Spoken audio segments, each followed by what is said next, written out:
You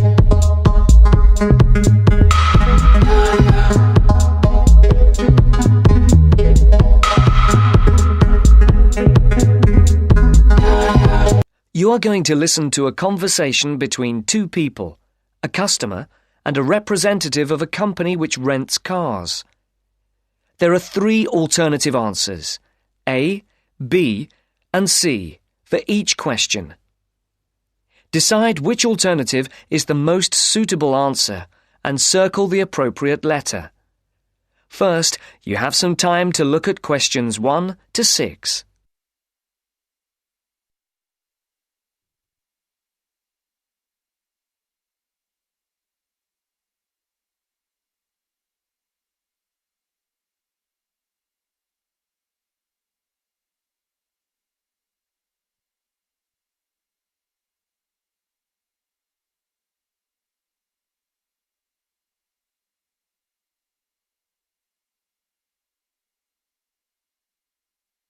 Now the test will begin.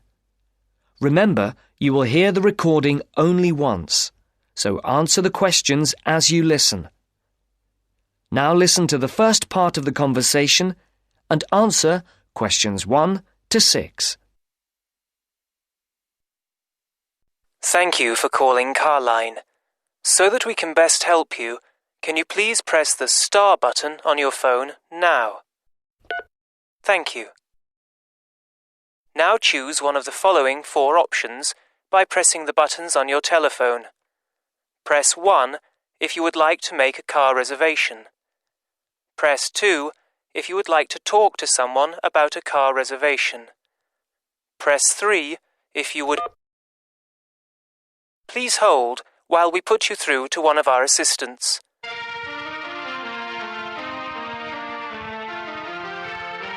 Good morning, Melanie speaking. How can I help you? My name is Mr. Maxine, and I booked a car several days ago to be picked up from Heathrow Airport in London, and I'd like to change the booking. I see. Have you got a reference? Yes, I have it here somewhere on a piece of paper. Here it is. It's A for Alpha, C for Charlie, F for Foxtrot, Y for... Yeah. Yes. The number 15, 15, A for Alpha, and G for Go. Let's see. Can I just check that? ACFY 15AG. Yes. Mr. John Maxine. Yes, that's it. Okay, so how can I help you? I booked a car for 3 days from this Friday at 6 p.m. to Monday at 6 p.m. Yes, a manual. I'd like to change it for a larger car and an automatic rather than a manual. And I'd also like to book it for 5 rather than 3 days. Okay, let's have a look. We have an estate which is automatic. Yes, that would be perfect. There is a difference in price, though. For the extra 2 days? Yes, but also for the size of the car. The estate is £15 more expensive per day than the saloon car you have already booked. Okay, and how much extra is it altogether then? That makes it an extra £165. It seems rather expensive. The last time I hired one, it wasn't so much. When was that? Several weeks ago. I see. Before the speakers continue their conversation, look at questions 7 to 10.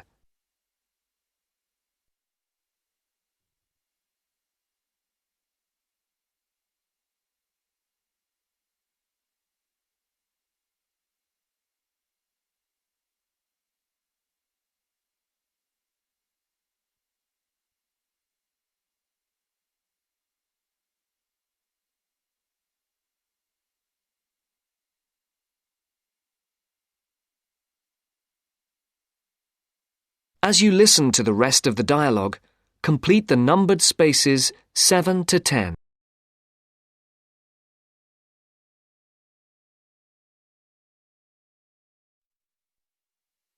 Well, it's basically because the rates change daily according to the cars available. The Estate is the last automatic we have for hire for that period. We have a manual Estate, which is cheaper, if that would help. No, it has to be an automatic. OK. Shall I debit your card for the extra £165? Is it possible for me to pay the extra in cash when I pick up the car at the airport? I'm afraid that isn't possible, as there are no facilities for handling cash at that time of the day. That seems odd.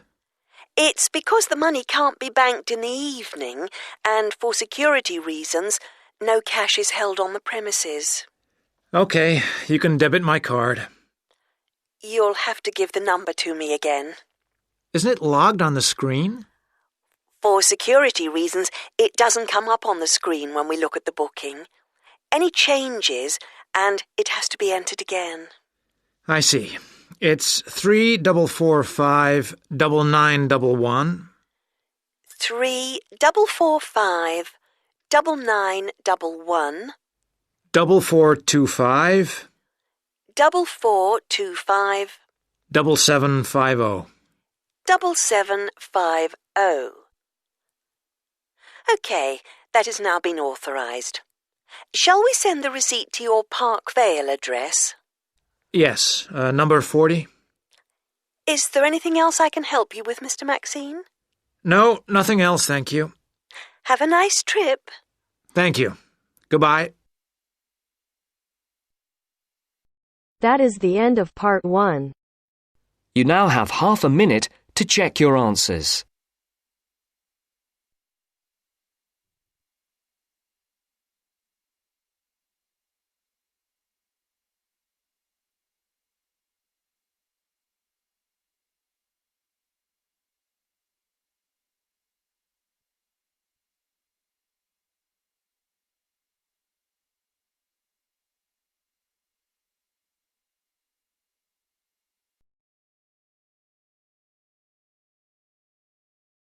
Now turns to part 2. Part 2. You'll hear a lecturer talking to students about the ozone layer and CFCs. First, you have some time to look at questions 11 to 17.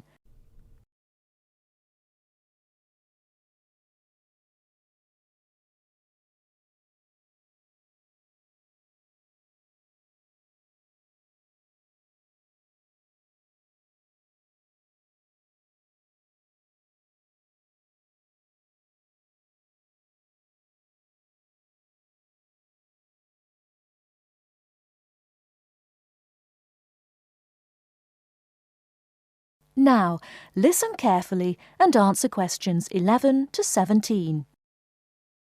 Today, it is well known that CFCs, or chlorofluorocarbons, can do immense damage to the ozone layer, which protects the Earth from harmful radiation from the sun. However, it was as recently as the mid-1970s when the connection between CFCs and ozone layer destruction was first established. The story starts back in 1957, when James Lovelock invented the electron capture detector. This is a machine that can detect very small amounts of a chemical compound in the atmosphere. Indeed, using the machine, it was Lovelock who was the first person to detect the widespread presence of CFCs in the Earth's atmosphere. In 1973, Lovelock, on a research trip which he'd funded himself, measured the amount of CFCs in the atmosphere in the Arctic and in Antarctica, but unfortunately came to the wrong conclusion that CFCs are not harmful to the environment. Following on from this work, though, in 1974, Sherry Rowland and Mario Molina published the very first scientific paper on the connection between CFCs and ozone depletion. This quickly prompted the world's first ban on the use of CFCs, which was enacted in 1975 by the US state of Oregon. Further bans followed. In 1978, the United States and several European countries banned the use of CFCs in spray cans. CFCs were still allowed to be used, though, for refrigeration and in solvents. It was in the mid-1980s that scientists in Antarctica observed a huge depletion in the ozone layer above them, often called the hole in the ozone layer. This led, in 1987, to the signing of the Montreal Protocol, which called for further reductions in the production and use of CFCs, and then, 2 years later, to a European Union agreement to ban the production of all CFCs by the end of the century. Before you hear the rest of the talk, you have some time to look at questions 18 to 20.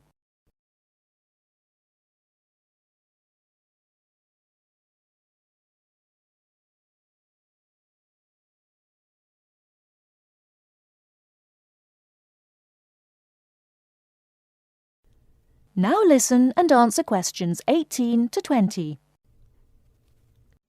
So why exactly are CFCs so harmful? One of the reasons CFCs were so popular in the production of solvents and refrigeration coolants is that they are unreactive. That is, they don't react easily or at all with other chemical compounds. It's this property, however, that also makes them dangerous. Because they are unreactive, it's very difficult for them to be broken down. This gives them a long lifespan, more than 100 years in some cases, and allows them to rise into the upper levels of the atmosphere, the stratosphere, unchanged.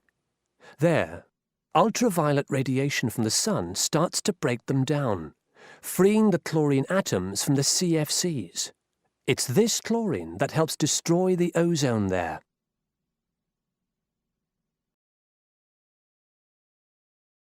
That is the end of part 2. You now have half a minute to check your answers.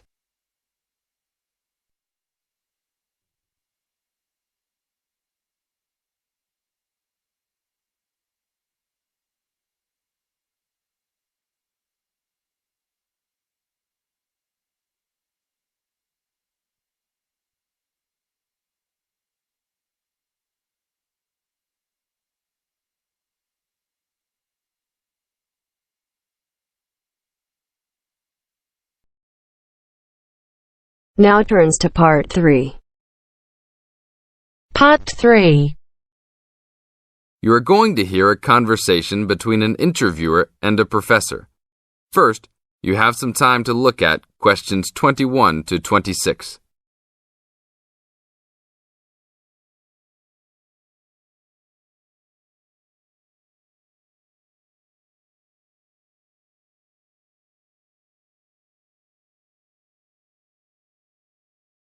Now listen to the tape and answer questions 21 to 26. Today I'm here with Professor Nittick, who is our new university president. He has been a professor for 20 years and teaches many of the best classes on campus. I know many of you have had him as a teacher and know of his brilliance. Good morning, Professor Nittick. Thank you for stopping by the student station. Thank you for having me here. It is always great to get to meet many of the students who are involved with our school. I haven't been here since 2 years ago. Yes, I remember at that time you were still teaching every semester.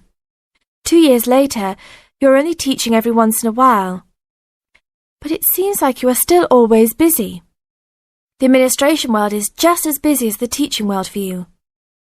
How do you stay in touch with the university, even with the change in your everyday duties? I try to stay in touch with what is popular with the university students. I usually spend time with as many students as I can. They usually give me insight into what the new concerns and beliefs are for the new generation. On top of that, I try to be as youthful as I can. I consider myself to be youthful, at least for my age. So I always have a good time and try to stay young. I try my best to not just be a teacher, but also participate in university life. Interesting. So are you still doing lots of academic work, or are you mostly concentrating on administrative affairs? Well, I mostly do administrative affairs now, but that doesn't mean that I still don't have a very deep interest in academic matters. I often visit other campuses around the world and meet other professors in my field. I learn the most by travelling and seeing the different places of the world and the different fields of thought. I even did a television programme last month in Manchester. Will you be on television any time soon then? Well, you can call the television station and see if I will be on television any time soon. Maybe I will be on the news report. I don't think it is really that significant, though. Oh, really? That sounds great. I will remember to look out for you. Let's move on.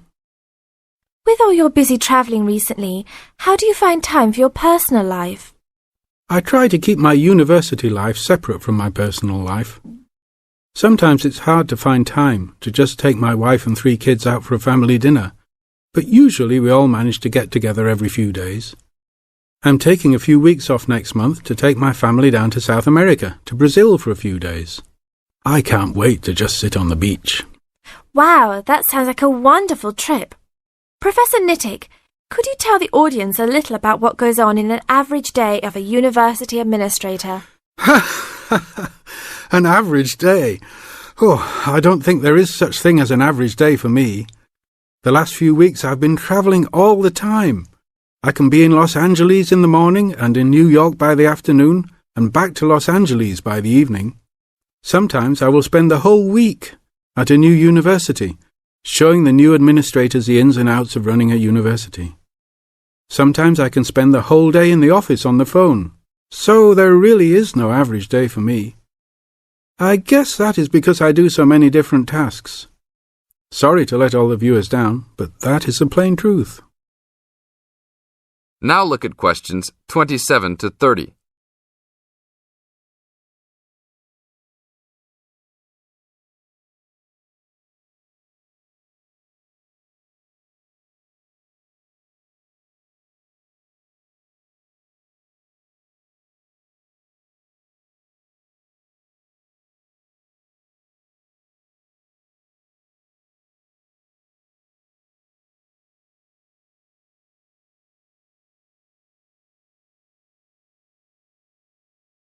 Now listen to the tape and answer questions 27 to 30. Well, I guess I can sum it up for them. You are a busy man. That is probably a good description. So, are there any immediate plans for the coming few weeks? Well, I'm in Los Angeles for the next 2 days, and then I fly to Colorado to meet a new prospective professor for our university. I will be in Colorado for about a week. Then I go to Japan for the next 10 days to meet with our university branch in Japan about record sales there. After that, I return to Los Angeles for a week, just in time for the graduation of the class of 2001. There you have it, my next month's schedule. Thank you very much, Professor Nittick. I always enjoy having you on our show. We hope to have you back on our show next time.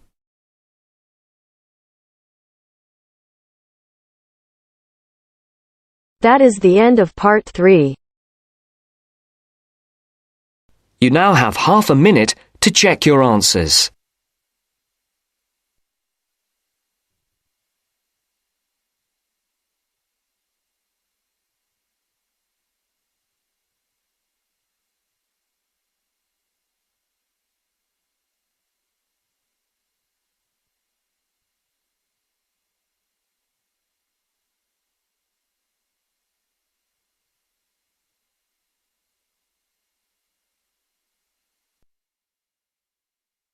Now turns to part 4.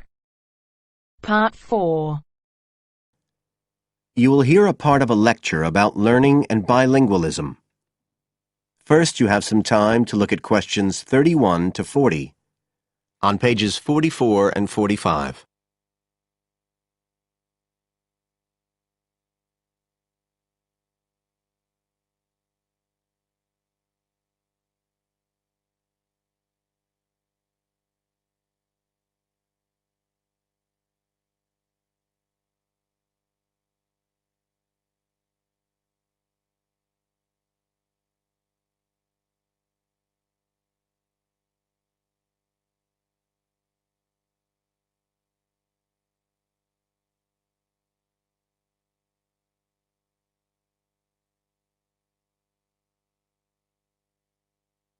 Now listen carefully and answer questions 31 to 40.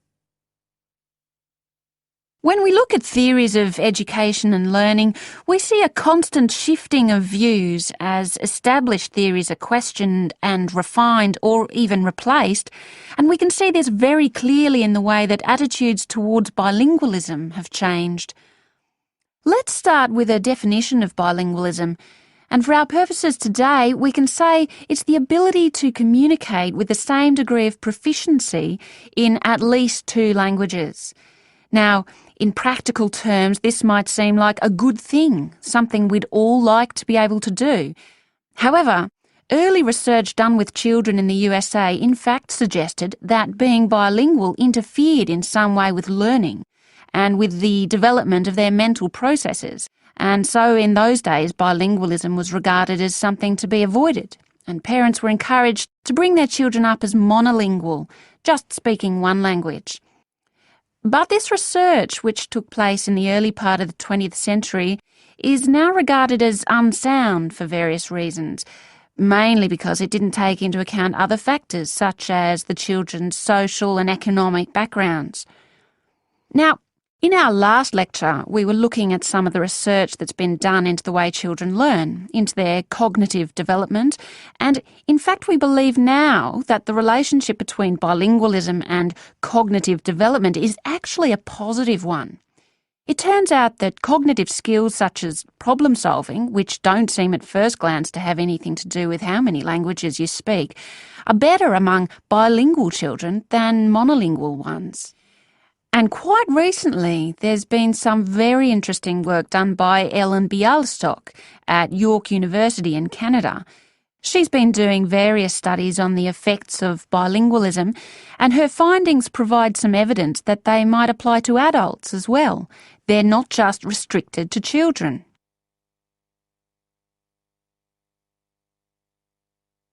So how do you go about investigating something like this? Well, Dr. Bialystok used groups of monolingual and bilingual subjects aged from 30 right up to 88. For one experiment, she used a computer program which displayed either a red or a blue square on the screen. The coloured square could come up on either the left-hand or the right-hand side of the screen. If the square was blue, the subject had to press the left Shift key on the keyboard, and if the square was red, they had to press the right Shift key. So they didn't have to react at all to the actual position of the square on the screen, just to the colour they saw. And she measured the subjects' reaction times by recording how long it took them to press the Shift key and how often they got it right. What she was particularly interested in was whether it took the subject longer to react when a square lit up on one side of the screen, say the left, and the subject had to press the Shift key on the right-hand side. She'd expected that it would take more processing time than if a square lit up on the left and the candidates had to press a left key. This was because of a phenomenon known as the Simon effect, where basically the brain gets a bit confused because of conflicting demands being made on it. In this case, seeing something on the right and having to react on the left. And this causes a person's reaction times to slow down. The results of the experiment showed that the bilingual subjects responded more quickly than the monolingual ones. That was true both when the squares were on the correct side of the screen, so to speak, and even more so when they were not. So bilingual people were better able to deal with the Simon effect than the monolingual ones. So what's the explanation for this? Well, the result of the experiment suggests that bilingual people are better at ignoring information which is irrelevant to the task in hand and just concentrating on what's important. One suggestion given by Dr. Bialystok was that it might be because someone who speaks two languages can suppress the activity of parts of the brain when it isn't needed.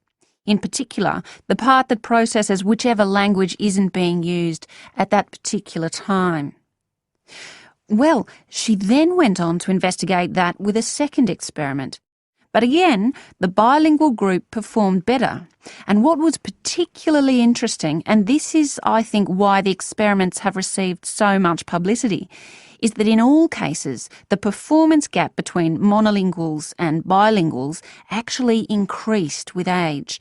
which suggests that bilingualism protects the mind against decline.